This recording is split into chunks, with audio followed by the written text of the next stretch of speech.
बिस्मिल्लाहिर्रहमानिर्रहीम। अस्सलाम वालेकुम नाज़रीन, मैं हूँ साकिब बशीर। बड़ी खबर, इस्लामाबाद हाई कोर्ट में एक बड़ी तब्दीली आई है। हम आपको गाहे बगाहे ये बताते रहे हैं कि 26वीं आइनी तरमीम के असरात क्या होंगे, ट्रांसफ़र जजेस के असरात क्या होंगे, और अब असरात ज़ाहिर होना भी शुरू हो गए हैं। और बड़ी खबर ये है कि जस्टिस बाबर सत्तार जो आज़ाद मनश जज हैं, इंडिपेंडेंट जज हैं और इंडिपेंडेंट फ़ैसले करते हैं, जस्टिस सरदार एजाज ईसा खान जो इंडिपेंडेंट फ़ैसले करने के हवाले से मशहूर हैं, उन दोनों जजेस के सिंगल बेंचेस ख़त्म कर दिए गए हैं। अमली तौर पर डिवीज़न बेंचेस भी ख़त्म किए गए हैं, लेकिन उनको अब सिर्फ टैक्स मैटर्स, टैक्स के केसेस, जो पुराने केसेस जो है वो इस्लामाबाद हाई कोर्ट में पेंडिंग हैं, सिर्फ वो सुनेंगे और नए केसेस भी नहीं होंगे और सिंगल बेंचेस के केसेस भी नहीं होंगे। ख़ास तौर पर constitutional matters,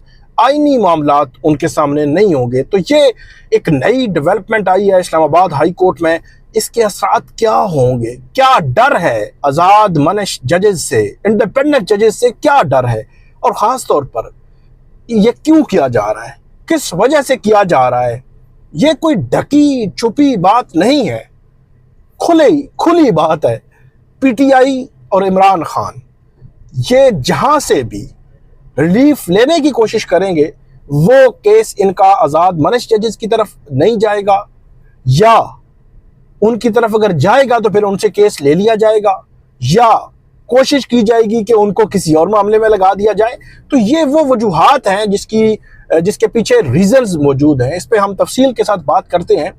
justice Babar Sattar और जस्टिस सरदार एजाज ईसा खान, इनके पास बहुत से केसेस, अहम केसेस भी आते रहे हैं। इमरान खान साहब की मुलाकातों के केसेस भी आते रहे हैं। और इसके अलावा हमने देखा कि जब पीटीआई के ख़िलाफ़ एमपीओ के तहत मुकदमात हो रहे थे, एमपीओ में पीटीआई के जो रहनुमा हैं, जो लीडरशिप है, जो जिसको जब चाहे, जैसे चाहे, जिस तरह चाहे, बग़ैर कानून इख्तियार वजह के उनको जेल में डाल दिया जाता था, तो किसने रोका एमपीओ के उस मामले को इस्लामाबाद में? उसका नाम जस्टिस बाबर सत्तार है। किसने डिप्टी कमिश्नर इरफान नवाज मेमन को जब वो जेल भेजने के लिए सजा दी, लेकिन इस्लामाबाद हाई कोर्ट के उनके अपने ब्रदर जजेस ने उस सजा को मुअत्तल कर दिया।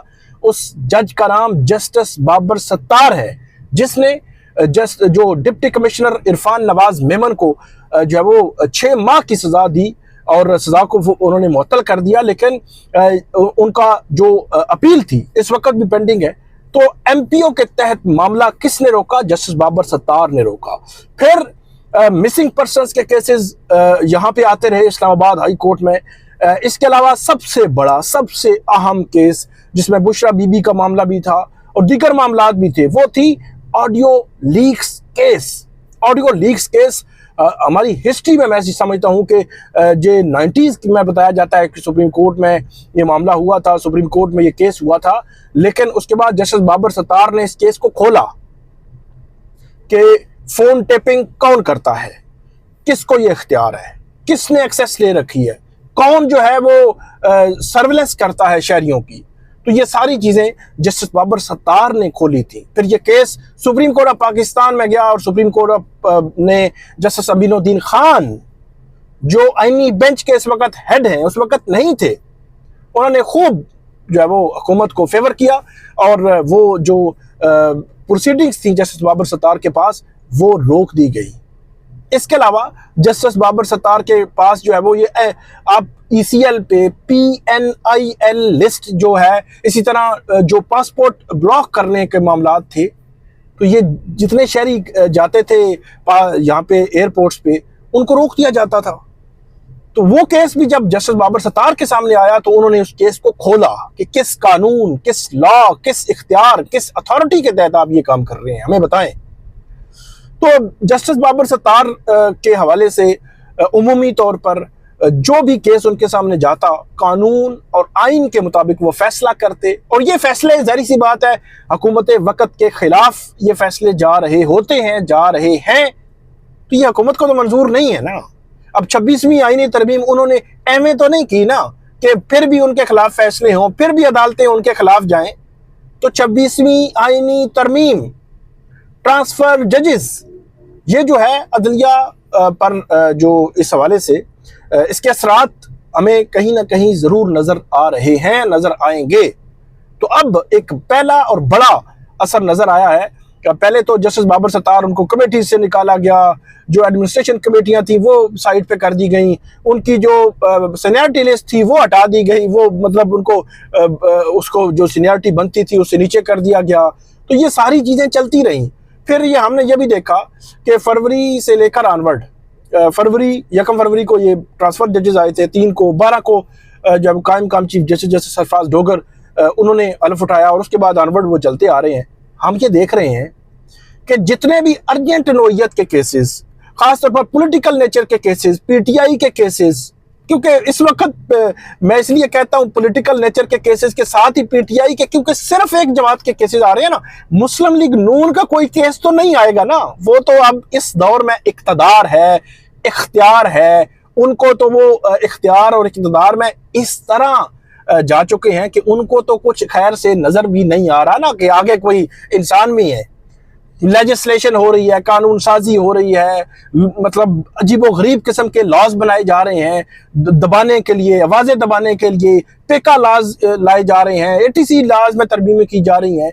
तो उस हुकूमत मुस्लिम लीग नून को और पीपल्स पार्टी जो बहुत ज्यादा डेमोक्रेसी और पता नहीं जमहूरियत और आज़ादी राय और पता नहीं किस किस के डंडोरे पीटते हैं, उनको तो कुछ नजर नहीं आ रहा ना, उनके तो केसेस नहीं आएंगे ना। तो इसलिए मैं कह रहा हूं कि पॉलिटिकल नेचर के जो केसेस हैं, पीटीआई के हों, इमरान खान के हों, उनकी लीडरशिप के हों, पार्लियामेंटेरियंस के हों, वो केसेस ये 12 फरवरी से लेकर ऑनवर्ड हम नहीं देख रहे कि लग रहे हैं। जस्टिस बाबर सत्तार और जस्टिस सरदार एजाज इसाक खान, बाकी 3 जजेस भी, जस्टिस मोहसिन अख्तर कियानी है, जस्टिस समर रफत इम्तियाज है, जस्टिस तारिक जहांगीरी, उनके सामने भी नहीं लग रहे। इनके सामने खास तौर पर नहीं लग रहे, उसकी वजह है इनके सामने केस लगेंगे, ये तो आइन और कानून के मुताबिक फैसला कर देंगे, और वो फैसला हो सकता है हुकूमत को जो है वो उसकी ख्वाहिश, उसकी मंशा और मर्जी के मुताबिक ना हो।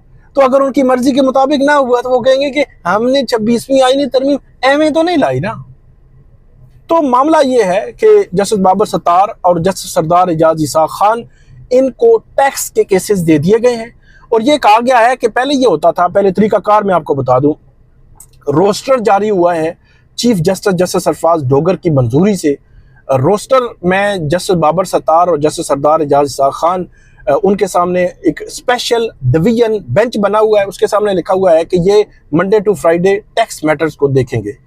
अच्छा जी, इनके पास जो केसेस थे, अच्छा बहुत इंपॉर्टेंट नोयत के केसेस भी थे, आगे चलकर मैं बताता हूँ जस्टिस सरदार के पास क्या केस था। तो ये सिर्फ टैक्स मैटर्स देखेंगे। मतलब पहले ये होता था कि सुबह 9 बजे से लेकर 11 या 11:30 बजे तक सिंगल बेंच होता था, और उसके बाद 12 बजे से लेकर 2 या 2:30 बजे तक डिवीजन बेंच होता था। अब क्या किया गया है, अब जनाबे मन सुबह 9 बजे से लेकर 2:30 बजे तक division bench, special division bench justice Sardar और जस्टिस जो है वो जस्टिस सरदार एजाज इसाक खान और जस्टिस बाबर सत्तार का बना दिया गया। पहले कभी ऐसा नहीं हुआ, इस्लामाबाद हाई कोर्ट जब से बनी है कभी ऐसा नहीं हुआ। सिंगल बेंच 9 से 11 होता है, इनका सिंगल बेंच ही खत्म कर दिया गया है। इनके सारे केस उठा के इधर उधर बांट दिए गए हैं अपनी मर्जी के बेंचेस के सामने। अब आते हैं कि जस्टिस सरदार एजाज इसाक खान के पास केस क्या था। जस्टिस सरदार एजाज इसाक खान ने डॉक्टर आफिया सिद्दीकी केस में प्राइम मिनिस्टर कैबिनेट को तौहीन अदालत का नोटिस जारी किया था, और उनको ये कहा था कि 2 सितंबर को वो आकर जवाब दें, और उनको कंटेम्प्ट के नोटिस जारी किए थे, शोकाज नोटिस जारी किए थे कि वो आकर जवाब दे 2 सितंबर को। तो वो केस किसको शिफ्ट कर दिया गया? जस्टिस इनाम अमीन मिनास, जो एडिशनल जज हैं, जिन्होंने जो हुकूमत के मरूने मिन्नत हैं अभी, मतलब वो कंफर्म नहीं हुए, कंफर्म हुए ही नहीं है। जनवरी में उनको कंफर्म होना है या नहीं होना ये तय होना है। तो उनको वोट किसके चाहिए? हुकूमत वक्त के वोट चाहिए। हुकूमत वक्त का वोट नहीं मिलेगा तो वो जज कंफर्म नहीं हो सकेंगे। तो मैं ये नहीं कह रहा कि वो आइन और कानून के मुताबिक जी फैसला नहीं करेंगे, मैं ये कह रहा हूं कि एक मामला है ना कि तासुर है कि 3 माह बाद अगर उनका मामला जो है वो, अगर प्राइम मिनिस्टर का मामला इनके पास आया कि इनका मामला 3 माह बाद प्राइम मिनिस्टर के पास जाना है या हुकूमत वक़्त के पास जाना है, उनके vote judicial commission of Pakistan में, तो वो कैसे इस तरह इंडिपेंडेंट होकर फैसले करेंगे? ये वो चीज़ें हैं जिनको मतलब इसी तरह जैसे सरदार एजाज इसाक खान जो है, बाकी केसेस में भी उनकी जो राय है वो बड़ी इंडिपेंडेंट है, आज़ादाना राय है, आइन और कानून के मुताबिक वो फैसले करते हैं, तो उनसे वो सिंगल बेंचेस ही ख़त्म करा दिए गए। आइन और कानून को समझने वाले कौन है? कॉन्स्टिट्यूशनल मैटर्स को समझने वाले कौन है? जस्टिस बाबर सत्तार, उनको अलग कर दिया गया बेंच से। मतलब वो अब आइन और कानून की तशरीह कौन करेगा? जस्टिस आसिफ साहब करेंगे और जस्टिस इनाम साहब करेंगे, जस्टिस खादम हुसैन सुमरो साहब करेंगे। बाबर सत्तार नहीं कर सकते, सरदार एजाज भी नहीं कर सकते, वो जी टैक्स मैटर्स को सुनेंगे। इससे कबल भी कुछ टैक्स मैटर्स थे 175 के करीब, वो उनको भेजे गए थे, फिर क्या हुआ, फिर उनसे अचानक वापस ले लिए गए, फिर जी क्या हुआ, फिर जस्टिस इनाम और जस्टिस पता नहीं आजम थे, उन्होंने फैसले भी कर दिए। और फैसले किसके? अच्छा, फैसले सारे हुकूमत के हक में जा रहे हैं। कभी ऐसा सुना है आपने कि सुप्रीम कोर्ट से लेकर हाई कोर्ट तक जितने फैसले हैं हुकूमत जिनमें फरीक है उनके हक में, हुकूमत के हक में जा रहे हैं? कभी ऐसा हुआ है? नहीं हुआ ना। तो यही तो पर्पस था, यही तो मकसद था जिसको हासिल किया जा रहा है। बहरहाल बड़ा अनफॉर्चुनेट फैसला है। 1 सितंबर इस्लामाबाद हाई कोर्ट में एक गैर मामूली दिन होगा। देखना होगा कि जस्टिस बाबर सत्तार और जस्टिस सरदार एजाज इसाक खान क्या इस पे कोई रद्द अमल देते हैं या नहीं। आपको हम अपडेट करते रहेंगे, हमें फीडबैक दीजिएगा। अल्लाह हाफिज़।